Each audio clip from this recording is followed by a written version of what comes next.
D'abord, merci. Merci à vous toutes et à vous tous d'être venus très nombreux à l'appel de l'intersyndicale nationale ce samedi matin.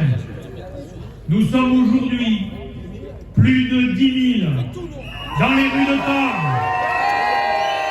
Le pari est gagné. C'est la 4e fois que partout en France, les habitants de ce pays descendent dans la rue, en masse, pour dire au gouvernement de retirer sa réforme des retraites. Et à vous voir, toutes et tous, on peut leur dire, on n'est pas fatigués.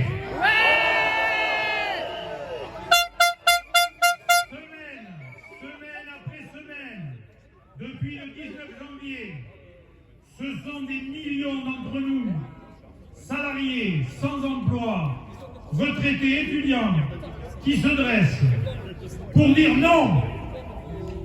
Face à ce nombre impressionnant, le gouvernement n'a pas d'autre choix que d'entendre ce lourd mouvement d'opposition à sa réforme des retraites. Tous ensemble, nous sommes là pour exiger une retraite que nous voulons vivre en bonne santé et vivre pleinement, dignement. Travailler en bonne santé est un droit. Vivre sa retraite en bonne santé est aussi un droit. Car ne nous y trompons pas, les dernières annonces de la Première ministre pour tenter d'obtenir le vote de la droite ne sont que des rustines. Le cœur de leur projet, c'est bien le report de l'âge légal de départ à la retraite à 64 ans avec une accélération de la durée de cotisation. C'est-à-dire le contraire exact de ce que disait Macron le 12 mars 2017. Je cite Macron: je ne toucherai pas à l'âge de départ à la retraite fixé à 62 ans. De leur projet, nous n'en voulons pas. Nous n'acceptons pas cette réforme qui va frapper de plein fouet l'ensemble des travailleuses et des travailleurs, et plus particulièrement celles et ceux qui ont commencé à travailler tôt. Nous n'acceptons pas l'aggravation de la précarité pour celles et ceux qui ne sont déjà plus en emploi avant leur retraite, parce qu'ils sont au chômage, en invalidité ou en arrêt de travail. Nous n'acceptons pas que les plus précaires d'entre nous, celles ou ceux dont la pénibilité des métiers n'est pas reconnue, et les jeunes soient les plus impactés par cette réforme. Alors que le gouvernement ne cesse de répéter que cette réforme est juste et favorable aux femmes, l'étude d'impact rendue publique dernièrement nous en donne une lecture bien différente. Non, cette réforme n'est pas juste pour les femmes. Celles en particulier ayant eu des enfants et une carrière longue sont parmi les grandes perdantes de la réforme. Nous ne l'acceptons pas.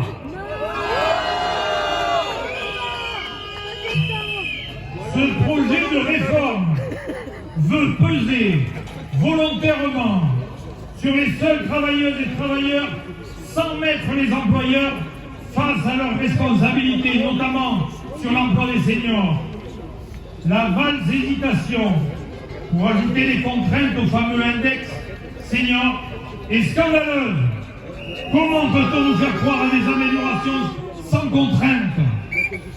Autre symbole, ce sont les 1 200 € bruts agités comme un progrès social, alors que cela ne touchera que très peu de personnes, et surtout pas les femmes. Cette très vieille promesse est bien loin des revendications des différentes organisations syndicales. À ce mépris, depuis le 19 janvier, nous répondons par la mobilisation. Nous sommes ici parce que nous voulons une retraite qui soit une expérience de vie, nouvelle, prolongée, comme chacun et chacune le souhaite et le décide.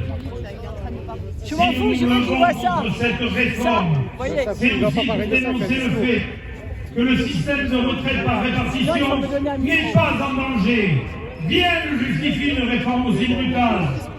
Rappelez-vous, au début, la réforme avait pour seul but, disait-il, de dégager de l'argent pour d'autres postes budgétaires. Ils le disaient eux-mêmes.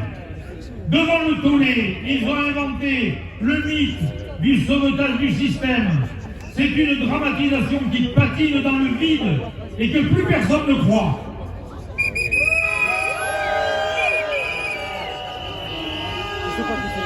Jamais le gouvernement a poussé sur son projet, n'a étudié sérieusement les propositions de nos organisations syndicales pour assurer l'équilibre financier du système, tout en allant vers un réel progrès social. Rien pour améliorer concrètement l'emploi des seniors en matière de formation, de prévention, d'aménagement des fins de carrière. Rien sur l'augmentation des cotisations patronales en cas de refus d'engagement sur l'emploi des seniors. Rien sur l'évolution des cotisations. Rien sur la restauration de la cotisation patronale pénibilité, supprimée en 2017. Rien sur le maintien de la participation de l'État employeur alors qu'il projette une explosion des rémunérations indemnitaires non soumises à cotisation et sans droit à la retraite. Rien sur les mécanismes de solidarité du système. Nous revendiquons haut et fort que la fiscalité des revenus du patrimoine soit alignée sur celle des revenus du travail.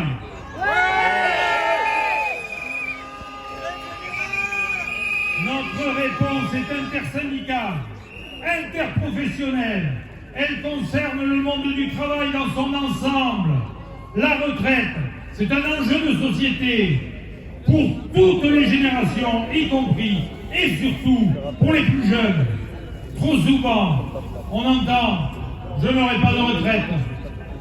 Mais mesurons bien que perdre ce droit, c'est admettre qu'on va mourir au travail, comme cela arrive déjà à trop de nos amis, de nos parents, de nos connaissances. L'intersyndicale vous le dit ici, non, nous ne perdrons pas ce droit. L'unité syndicale est là, comme ses sigles, ses drapeaux en témoignent. Elle est précieuse, elle est puissante, elle est indispensable. La bataille de l'opinion est déjà gagnée.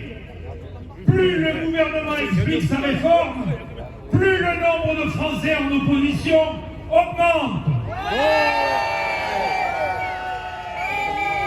Depuis des semaines, nous montrons que ce gouvernement, nous montrons à ce gouvernement, par des manifestations immenses et pacifiques, que le pays ne veut pas de sa réforme. Notre nombre, c'est notre force.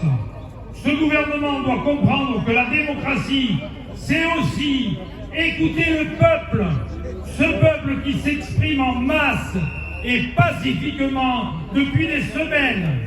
Le gouvernement doit retirer son projet de loi. Le pays n'en veut pas. D'ores et déjà, l'intersyndicale nationale appelle à une nouvelle journée de grève et de manifestation le jeudi 7 février. Ce 5e round, veille de la fin des travaux à l'Assemblée nationale, doit être une suite forte, déterminée, unie, pour obtenir le retrait de cette réforme injuste, brutale et rejetée par le pays entier. Bien entendu, nous appelons à nouveau à multiplier dès demain les actions, les initiatives, partout sur le territoire, dans les entreprises et les services, dans les lieux d'études, y compris par la grève. Nous vous incitons aussi, si ce n'est pas déjà fait, à faire signer autour de vous la pétition intersyndicale qui circule sur Internet. À ce jour, la pétition a recueilli 1 million de signatures. Ce nombre record est aussi la preuve du rejet de la réforme par le pays.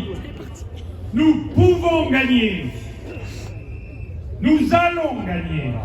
Cela ne tient qu'à vous, tous ici présents, et à notre nombre, à notre détermination. Restons unis et soyons déterminés. Ensemble, debout pour la victoire.